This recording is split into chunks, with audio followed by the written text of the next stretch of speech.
Bonjour.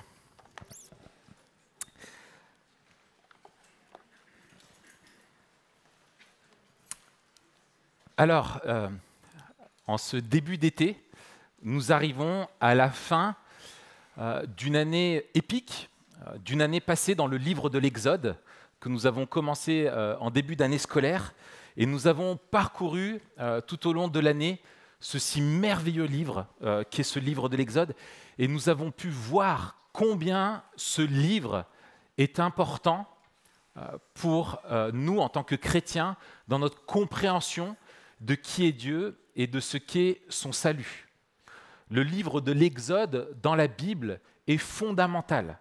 Sans lui, il nous manquerait beaucoup trop d'informations, de compréhension de qui est Dieu et de sa volonté.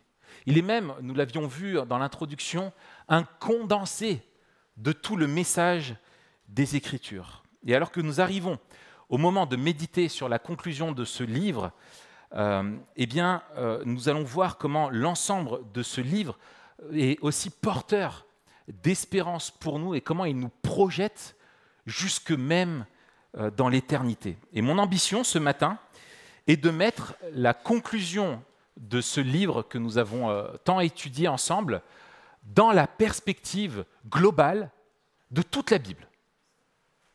Carrément. Carrément.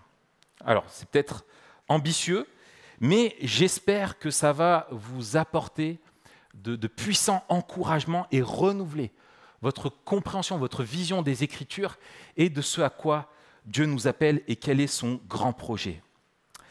Alors, nous nous étions laissés il y a 2 semaines en Exode chapitre 34, et à partir du chapitre 35 jusqu'au chapitre 40, il y a la construction du tabernacle. Le tabernacle, c'est la tente de la rencontre où Dieu et son peuple se rencontraient. Je ne vais pas revenir sur ces chapitres. Stéphane avait prêché sur la description que Dieu en avait donnée à Moïse. Et dans ces chapitres-là, de 35 à 39, eh bien, finalement, on voit le peuple qui construit fidèlement, à la virgule près, au centimètre près, le plan que Dieu a donné à Moïse. Et donc, tous les éléments qu'il y avait avant, qui étaient présentés à partir du chapitre 25 que Stéphane avait exposé, se retrouvent ici, et donc je ne vais pas revenir dessus. Je vais simplement, moi, me concentrer sur la conclusion du livre à partir du chapitre 40, à partir du verset 16. Et je vous invite à donc prendre la lecture avec moi, au chapitre 40, au verset 16 du livre d'Exode, bien sûr, à la page 70.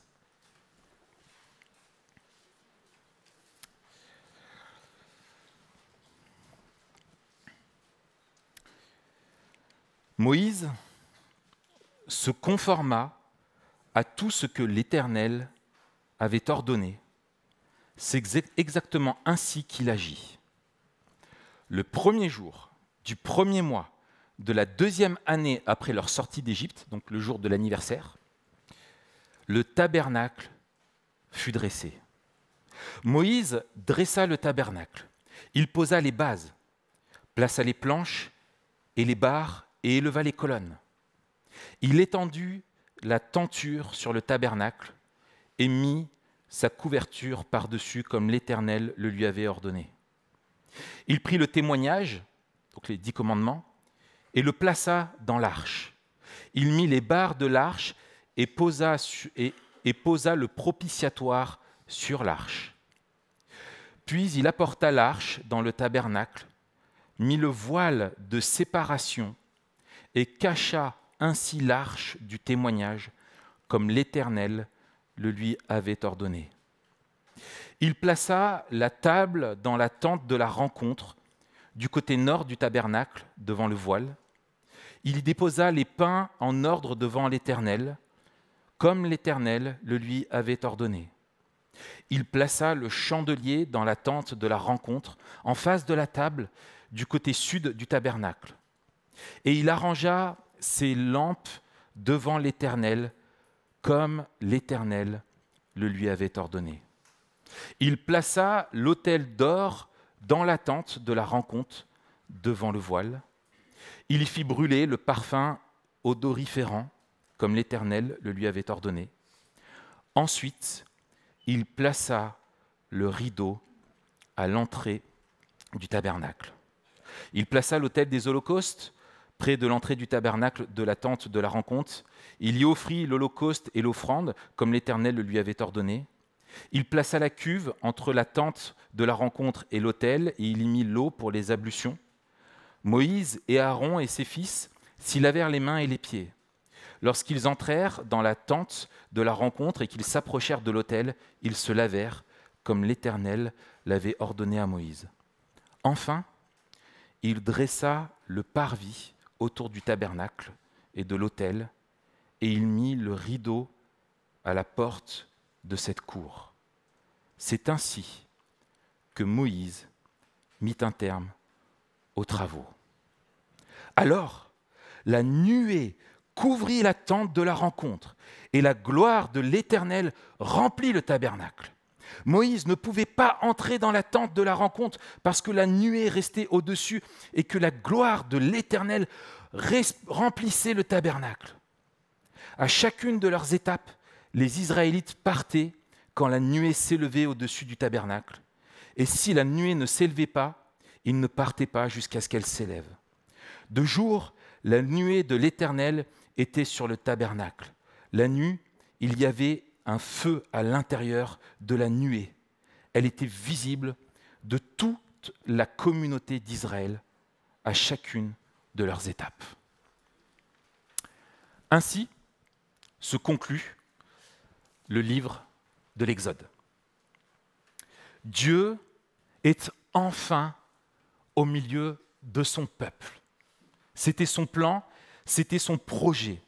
Le livre de l'Exode nous raconte l'histoire de Dieu qui se constitue un peuple, de Dieu qui le délivre et qui vient habiter au milieu de lui.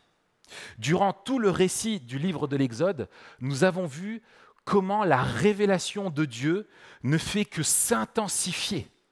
D'abord par la délivrance, ensuite par l'alliance et enfin par la présence.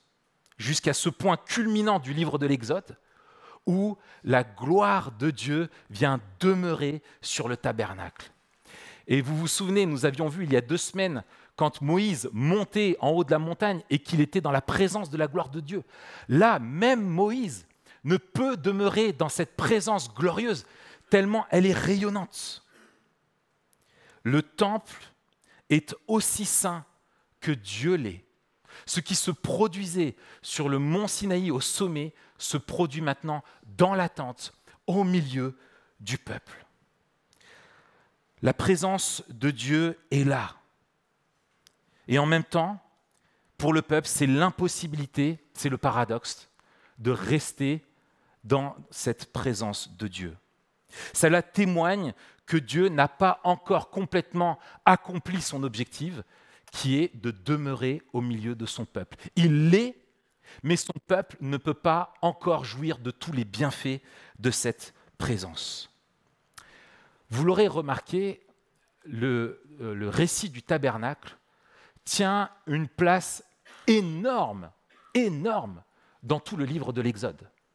À partir du chapitre 25 jusqu'au chapitre 40, c'est la construction, enfin les plans du tabernacle et la construction, avec cette parenthèse que nous avions vue au milieu du fameux épisode du veau d'or.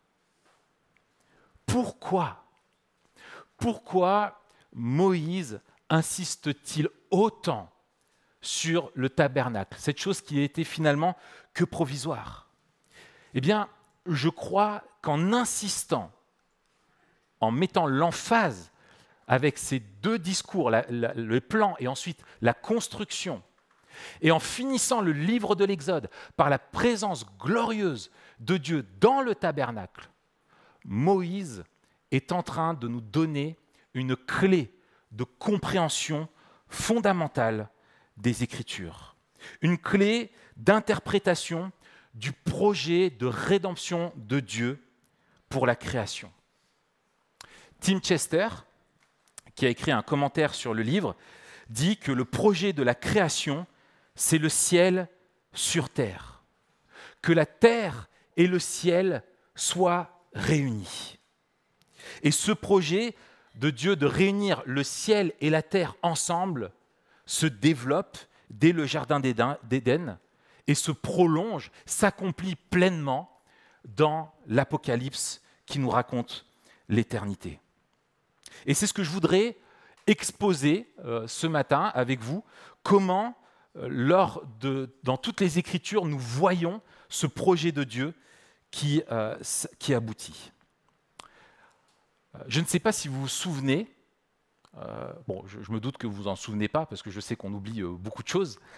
Lors de la première prédication introductive du livre de l'Exode, j'expliquais que le livre commence par un récit de recréation. Le récit du livre de l'Exode parle de la création du peuple de Dieu. Moïse utilise les mêmes mots, les mêmes verbes que ceux qu'il a utilisés pour Genèse chapitre 1 et 2, donc les deux premiers chapitres de la Bible, qui racontent la création de l'homme et le mandat que Dieu a donné à Adam et Ève de se multiplier et de remplir la terre. C'est les mêmes mots que Moïse utilise après le déluge, quand il dit à Noé de se multiplier et de remplir la terre. Et ici, au début du livre de l'Exode, Moïse a utilisé les mêmes termes pour faire comme un écho, pour que le lecteur attentif, parce que le livre de l'Exode et le livre de la Genèse ne formaient qu'un livre ensemble, prête attention à un refrain qui revient. Le projet de Dieu est le même qu'au début de la création. Dieu veut se créer un peuple. Et la fin de l'Exode nous révèle le but de Dieu qui est de vivre au milieu de son peuple. Dieu se crée un peuple qui lui appartient et désire vivre au milieu de lui. Et donc le livre de l'Exode a en germe en lui-même, avec ce récit de recréation et à la fin ce récit où Dieu demeure au milieu de son peuple, il tient en germe le mouvement de toute l'histoire de la rédemption, de tout le récit de la Bible, depuis l'Éden jusque dans la nouvelle création. Et le tabernacle, la tente, le temple, le lieu de la rencontre, le sanctuaire, en est un des fils conducteurs tout au long de la Bible. Le tabernacle, le temple, est une des clés de compréhension que Dieu nous a données pour nous permettre de comprendre ce qui unifie tout son projet pour la création. Et donc, je vous invite à maintenant faire ce survol ensemble, à revenir à l'Éden, L'Éden nous est présenté par Moïse comme étant un temple primordial de Dieu. Le tabernacle, qui nous est décrit dans le livre de l'Exode, ressemble à un microcosme de la création. Toutes les décorations à l'intérieur, quand on rentrait dans le temple, on était au milieu d'un décor qui ressemblait à la création. Le monde terrestre, le monde céleste était représenté. La description du tabernacle dans le livre de l'Exode est présentée en 2 fois 7 paroles de Dieu. 7 paroles pour la description, 7 paroles pour la construction. Et nous retrouvons ces 2 récits qui finalement font écho aux 7 paroles de Dieu pour les 7 jours de la création. Les 2 récits se concluent de la même manière. Genèse, chapitre 1, verset 31, « Dieu regarda tout ce qu'il avait fait et il constata que c'était très bon. Il y eut un soir, il y eut un matin, et ce fut le 6e jour. » Moïse, à la fin de la construction, au verset 43, à la fin de la construction du tabernacle, dit « Moïse examina tout le travail et vit qu'ils avaient fait comme l'Éternel l'avait ordonné. Ils avaient fait exactement ainsi. » Et au 7e jour de la création, la présence de Dieu est au milieu de l'Éden. Dieu se repose de son œuvre et il règne sur le jardin en présence d'Adam et Ève. Et quand le temple est fini, la gloire de Dieu vient inonder le temple également. De plus, quand on compare ce qui nous est donné dans le livre de l'Exode quant au rôle des prêtres et qu'on regarde quelle était la mission d'Adam, eh bien on constate là encore des similitudes. Le rôle d'Adam était de garder l'Éden et de rester dans la présence de Dieu, tout comme le rôle des prêtres est de garder le tabernacle afin de garder la médiation de la présence de Dieu auprès du peuple. Quand nous regardons le temple, la construction du tabernacle et plus tard du temple et l'Éden, nous constatons que Moïse décrit les mêmes matériaux pour la construction du temple qui sont en Éden, les mêmes métaux précieux qui sont là. Le décor intérieur de l'Éden, comme je le disais, le décor du tabernacle ressemble à l'Éden quand on est à l'intérieur, avec même le chandelier qui est là, qui brûle et qui rappelle l'arbre de la vie. Éden, comme le tabernacle, ont la même fonction. C'est le lieu où se rencontrent Dieu et l'homme, le lieu où la terre et le ciel se rencontrent. Hélas, alors que c'était le plan que Dieu avait pour l'humanité, la chute nous raconte l'expulsion de l'Éden. La chute de l'homme, la désobéissance d'Adam nous raconte l'expulsion du temple de l'Éden. Au lieu de régner avec Dieu, de garder l'Éden, Adam et Ève ont voulu régner en autonomie selon leurs propres termes, si bien qu'ils ont été chassés de l'Éden. Quand on y regarde de près, nous avons des indices qui nous disent que le jardin d'Éden était en haut d'une montagne. De l'Éden partent les fleuves qui s'écoulent et qui viennent irriguer la terre, les 4 fleuves cardinaux qui vont irriguer la terre. Et le prophète Ézéchiel, en parlant de l'Éden, quand il fait une allusion assez mystérieuse, on ne sait pas s'il parle à Adam, s'il parle au roi de Tyr, à Satan, c'est assez nébuleux, il dit « Tu étais en Éden, le jardin de Dieu, je t'avais installé, tu y étais sur la sainte montagne de Dieu. Sur la sainte montagne de Dieu, tu marchais au milieu des pierres étincelantes. » C'est au chapitre 28 du livre d'Ézéchiel. Cette montagne, cet Éden, était un sanctuaire, le lieu de la rencontre entre Dieu et son peuple. Et la chute morale d'Adam et Ève se traduit par une chute spatiale. Ils sont chassés de la montagne et vont se retrouver à errer dans le monde. Dès lors, l'homme ne vit plus dans la présence de Dieu, il est livré à lui-même, à l'errance, à l'esclavage du péché et à la mort, car il est privé de la présence glorieuse de Dieu. Et si dans les Écritures, nous voyons que la montagne est un lieu de rencontre entre Dieu et l'homme, nous voyons combien les plaines et les vallées sont souvent associées au lieu de la perdition. La plaine de Shinéar où a été construit Babel, la plaine de Sodome et Gomorrhe, la plaine du Gozen où vivait le peuple hébreu dans l'esclavage, la vallée de Jéricho, la vallée du Jourdain où il y avait tous ces peuples qui étaient rebelles à Dieu, la vallée de la mer morte, la vallée de l'ombre de la mort du psalmiste, la vallée des ossements d'Ézéchiel au chapitre 37, et encore nous pourrions continuer ainsi.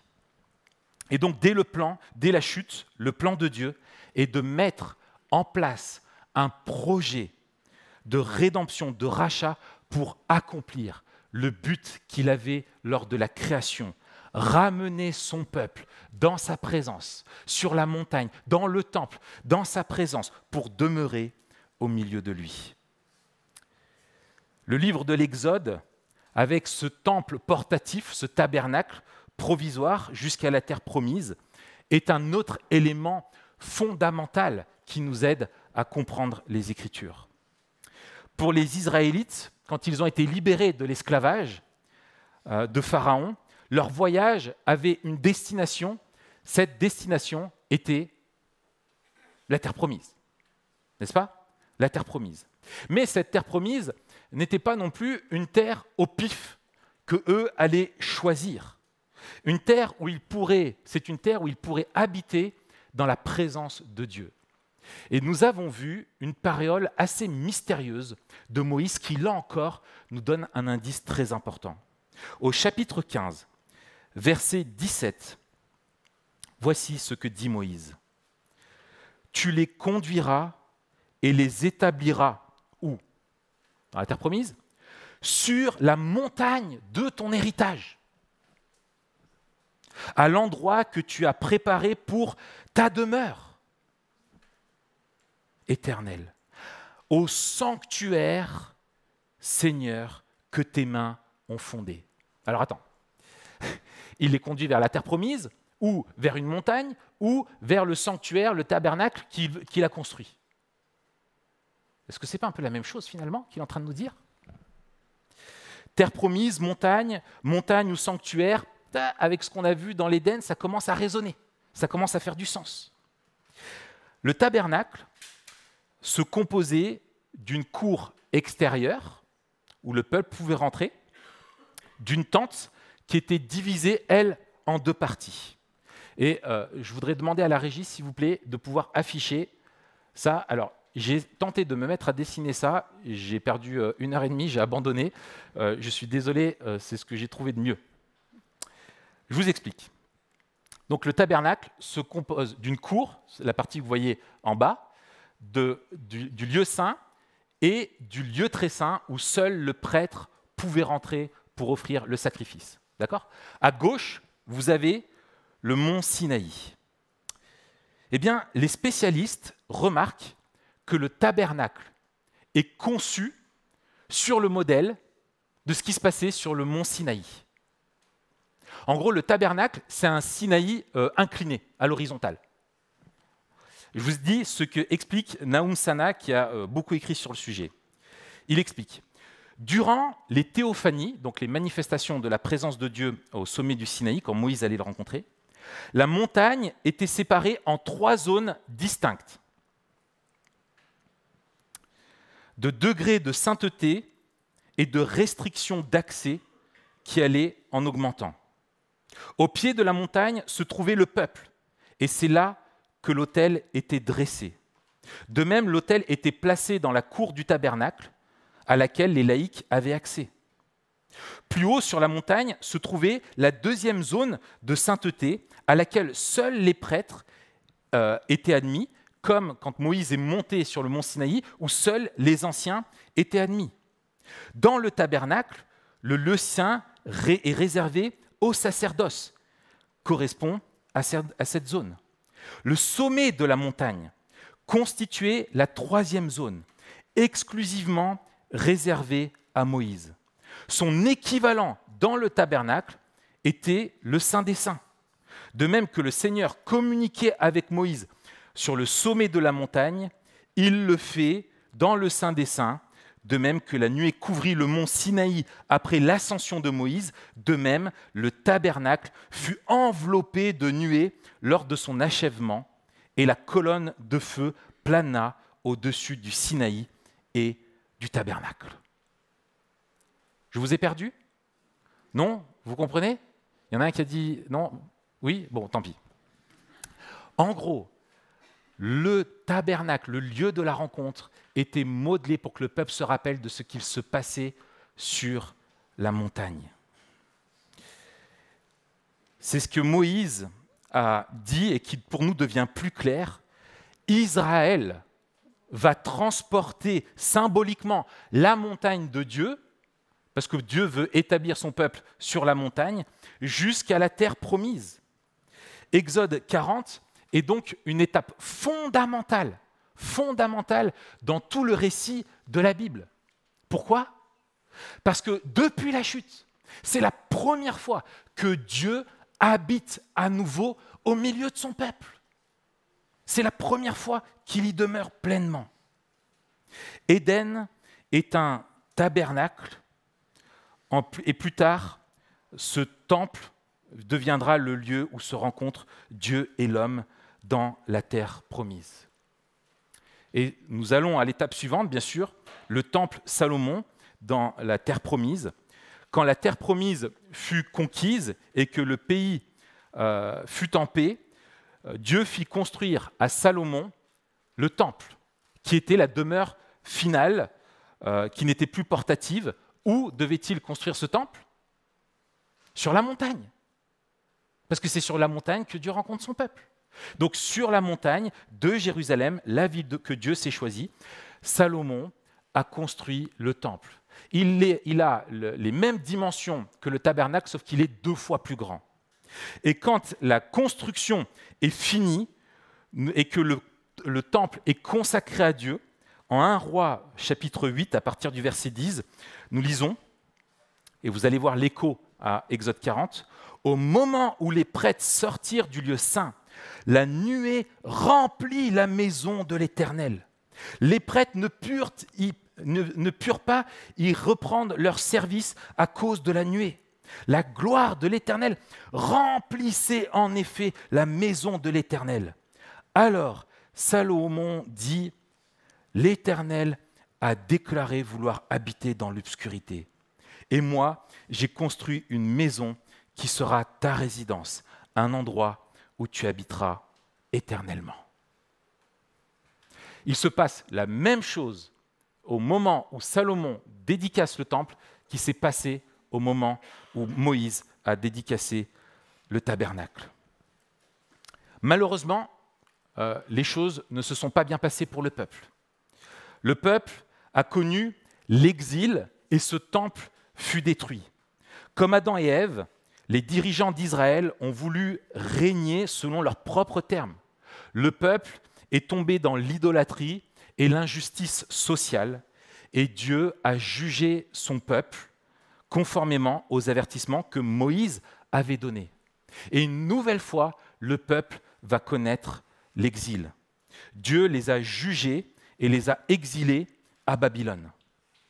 Le prophète Ézéchiel, qui était à Babylone, qui est celui qui a peut-être le plus écrit sur le temple, dans une de ses visions, voit quoi?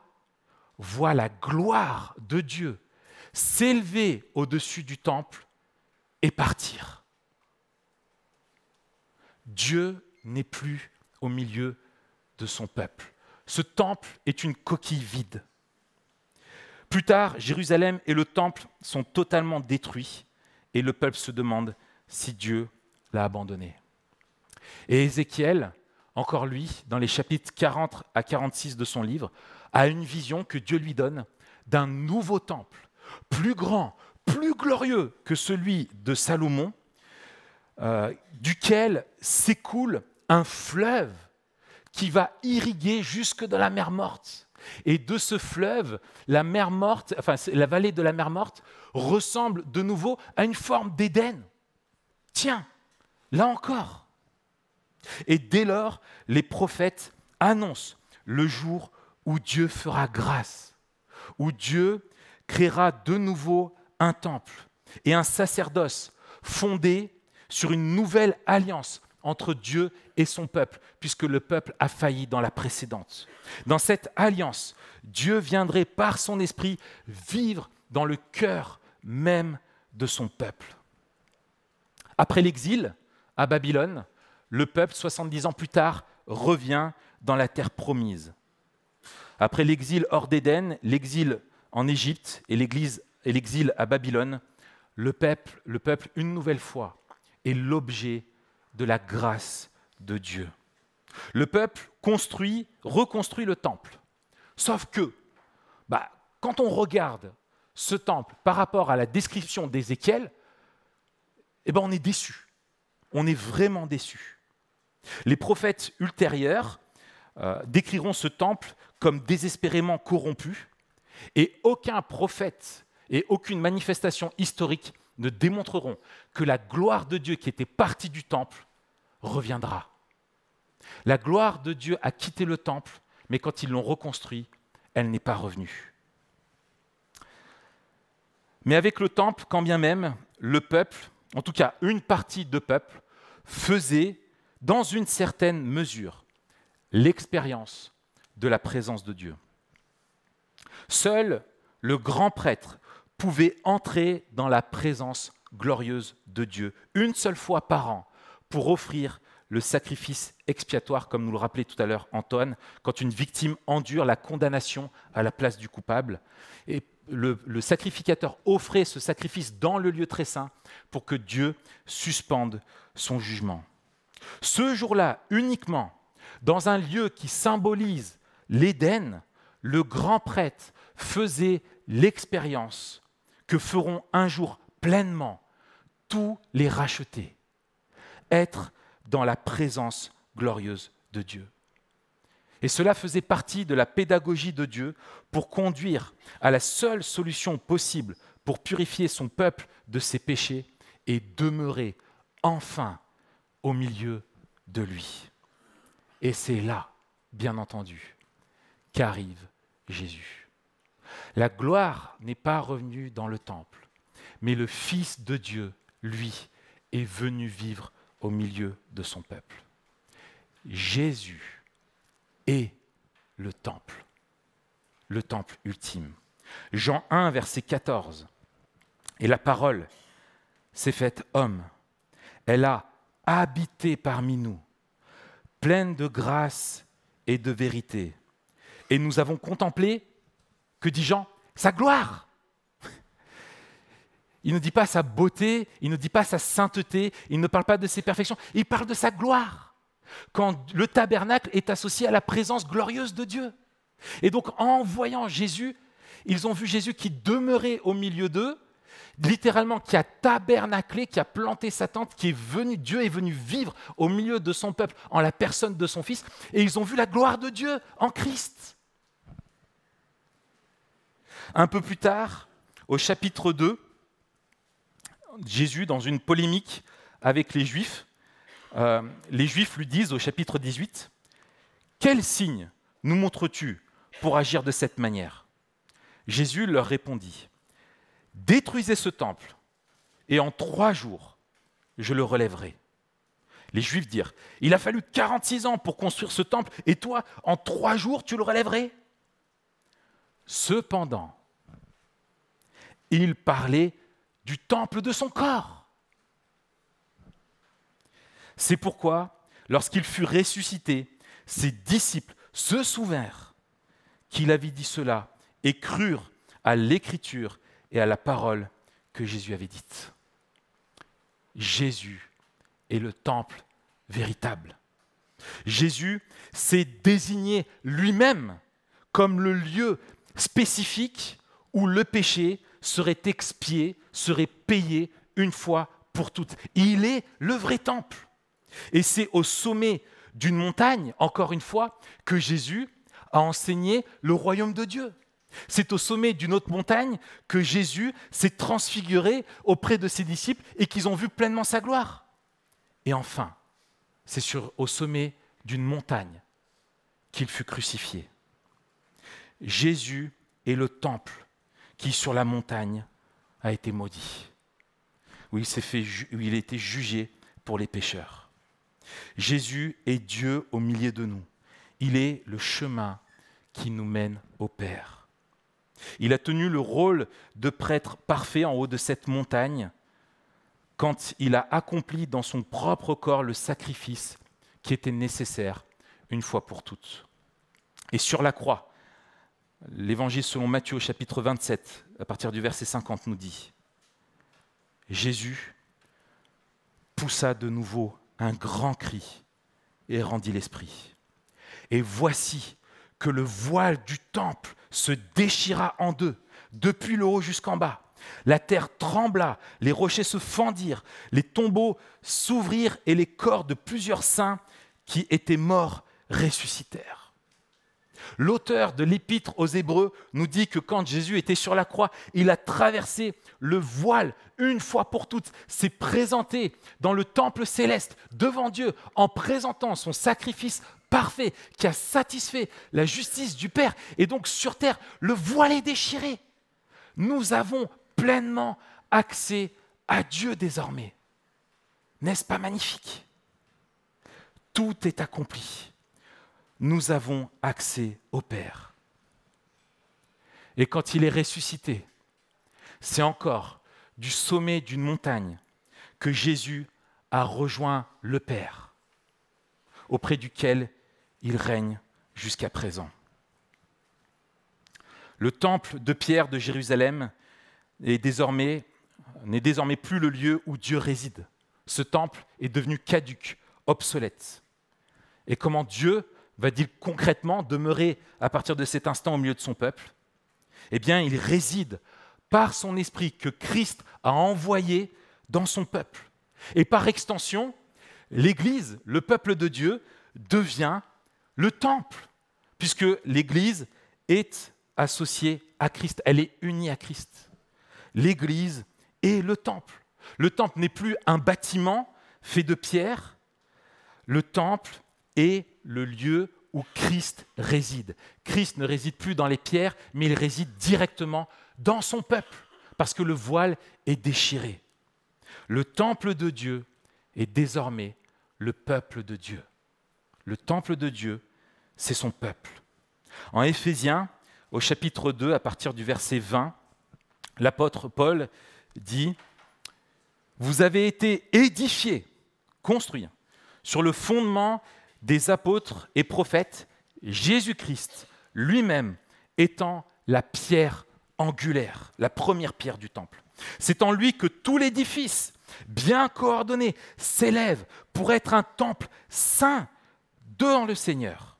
C'est en lui que vous aussi vous êtes édifiés avec eux pour former une habitation de Dieu en esprit. » Et l'Église, en tant que peuple universel de Dieu, est le temple.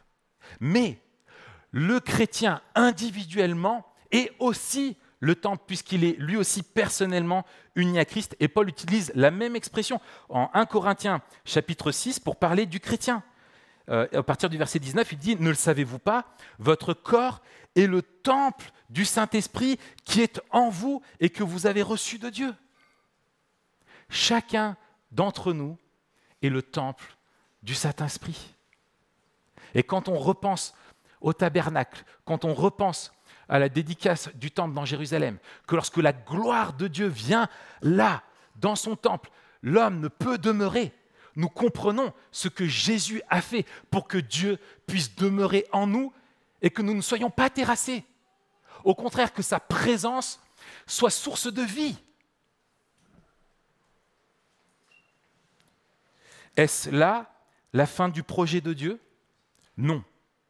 Car Dieu va créer une nouvelle terre, une nouvelle Jérusalem, où Dieu régnera par Christ au milieu de son peuple. Le projet de Dieu de la rédemption et de rétablir le but qu'il avait lors de la création, c'est de demeurer au milieu de son peuple, et bien sûr, son peuple vivant dans la création. Et la nouvelle création nous est décrite par Jean dans l'Apocalypse comme étant tout entière un temple éternel. Et je vous lis Apocalypse, verset 21. « Puis je vis, dit Jean, un nouveau ciel et une nouvelle terre. Car le premier ciel et la première terre avaient disparu et la mer n'existait plus. Je vis, et écoutez, descendre du ciel, d'auprès de Dieu, la ville sainte, la nouvelle Jérusalem, préparée comme une mariée qui s'est faite belle pour son époux. J'entendis une voix forte venant du ciel qui disait « Voici le tabernacle de Dieu parmi les hommes. Il habitera avec eux. Ils seront son peuple et Dieu lui-même sera avec eux. Il sera leur Dieu. » Waouh! Enfin, nous y arrivons. Et au chapitre 22, le dernier chapitre de la Bible, les 2 premiers versets, « Puis il me montra le fleuve d'eau vive, d'eau de la vie, limpide comme du cristal, qui sortait du trône de Dieu et de l'agneau. Au milieu de la place de la ville, entre les 2 bras du fleuve, se trouvait l'arbre de la vie qui produit 12 récoltes. Il donne son fruit chaque mois et les feuilles servent à la guérison des nations. Au centre de la ville, la place, et là il y a l'arbre, il y a le trône. » Jean nous décrit une nouvelle création qui vient du ciel. C'est le ciel sur la terre, enfin, qui arrive. Elle descend du ciel sur la terre. Cette nouvelle création qui descend du ciel, ensuite il fait un zoom, on dirait, et elle est quoi? Elle est la nouvelle Jérusalem. Et il zoome encore pour nous décrire ce qu'est cette nouvelle Jérusalem. Au verset 3, Dieu lui dit que cette nouvelle création, cette nouvelle Jérusalem est le tabernacle de Dieu parmi les hommes. Il habitera avec eux, ils seront son peuple, et Dieu lui-même sera avec eux. Il sera leur Dieu. Et au milieu de la ville, l'arbre de la vie, comme en Éden, et le trône de Dieu, où lui et l'agneau demeurent auprès du peuple. Et de là coulent les sources de la vie. Enfin, le projet de Dieu est accompli. Enfin, le ciel et la terre sont réunis harmonieusement pour l'éternité. Dieu a accompli son peuple. Le projet de la création est accompli dans la nouvelle création. Elle est tout entière le temple où Dieu règne. La création tout entière est le Saint des Saints, où Dieu règne au milieu de son peuple pour l'éternité. Amen. Je trouve ça tellement beau. Et je suis tellement triste de ne pas être capable de rendre plus beau ce tel récit qui est tellement merveilleux et fondamental pour nous. Vous comprenez, l'Exode est un résumé qui récapitule, qui modèle le projet de toute la Bible. Dieu se crée un peuple, le délivre et demeure au milieu de lui. Voici le grand projet de Dieu. Je voudrais conclure avec 2 implications. Il y en aurait tellement. Tout d'abord, un motif avec ce récit d'assurance et d'obéissance. Voici quelques affirmations. Dieu ne peut demeurer dans l'impureté. On est d'accord ? Dieu est parfaitement saint. Dieu demeure déjà au milieu de son peuple, parce qu'il a fait de nous son temple. Que devons-nous en conclure ? C'est que Dieu nous déclare réellement saints. Nous sommes déjà saints devant lui, en vertu de notre union avec le Christ. Nous sommes saints, c'est notre statut devant Dieu. Notre salut consiste en ce que l'Esprit de Dieu est venu habiter en nous, de la même manière que Dieu a habité en Éden et que Dieu a habité dans le temple. L'Esprit Saint nous a imputé, nous a communiqué la sainteté de Christ et sa justice parfaite qui font que Dieu peut demeurer en nous. En 1 Corinthiens, chapitre 6, verset 11, Paul dit, après avoir parlé de tous les péchés des Corinthiens, il leur dit « Et c'est cela ce que vous étiez, certains d'entre vous. Mais vous avez été lavés, mais vous avez été déclarés saints, mais vous avez été déclarés justes au nom du Seigneur Jésus et par l'Esprit de notre Dieu. » Dans toutes les lettres, le vocabulaire qui revient le plus pour décrire les chrétiens dans le Nouveau Testament, que Paul chérit, ce mot, c'est les saints. Les saints sont les chrétiens, parce que Dieu demeure en eux en vertu de ce que Christ a accompli sur la croix et de ce que l'Esprit leur a communiqué. Nous sommes saints. C'est notre statut devant Dieu.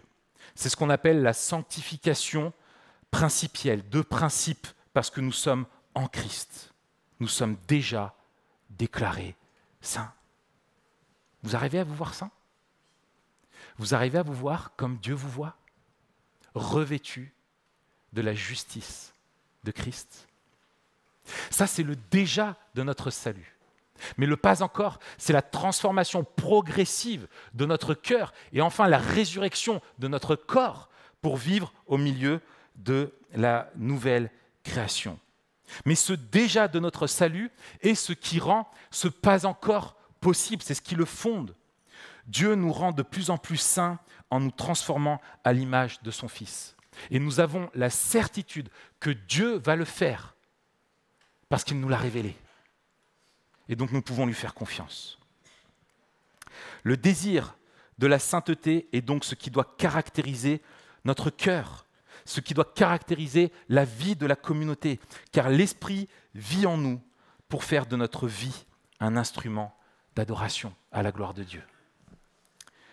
Deuxième motif, deuxième implication pour nous, bien sûr, c'est un motif missionnaire qui s'inscrit dans le projet de Dieu qui va jusque dans la nouvelle création. Unis en Christ, nous sommes le temple de Dieu, un temple qui n'est pas fait de pierre, mais de personnes vivantes à qui l'apôtre Pierre rappelle dans sa première lettre au chapitre 2, à partir du verset 9, « Vous êtes un peuple choisi, des prêtres royaux, une nation sainte, un peuple racheté, afin de quoi ? De proclamer les louanges de celui qui vous a appelé des ténèbres à sa merveilleuse lumière. » Nous sommes appelés à proclamer les louanges, car nous sommes un temple vivant, un temple qui est en expansion, un temple dynamique qui témoigne de la présence rédemptrice de Dieu sur terre. La présence de l'Église sur terre est la manifestation visible de l'œuvre rédemptrice de Dieu. C'est à travers l'Église. L'Église est l'instrument que Dieu utilise pour la proclamation de ses louanges, pour la proclamation de l'Évangile.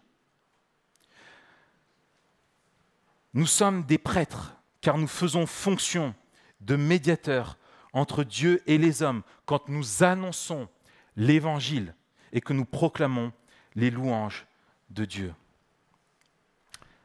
Nous sommes un temple. Nous sommes un temple, pas un musée. Pas un musée, un temple vivant, dynamique. Notre tâche est d'être le temple de Dieu, de vivre conformément à ce que nous sommes dans le monde et à la vocation qui nous a adressée. Un peuple tellement rempli de la présence glorieuse de Dieu que nous nous étendons et remplissons la terre de cette présence jusqu'à ce que Dieu parachève son plan de salut par le retour de Jésus-Christ. Amen. C'est là notre mission. Que l'Esprit nous vivifie, qu'il nous renouvelle et qu'il nous donne une vision toujours plus glorieuse de Dieu pour que nous puissions vivre comme un temple.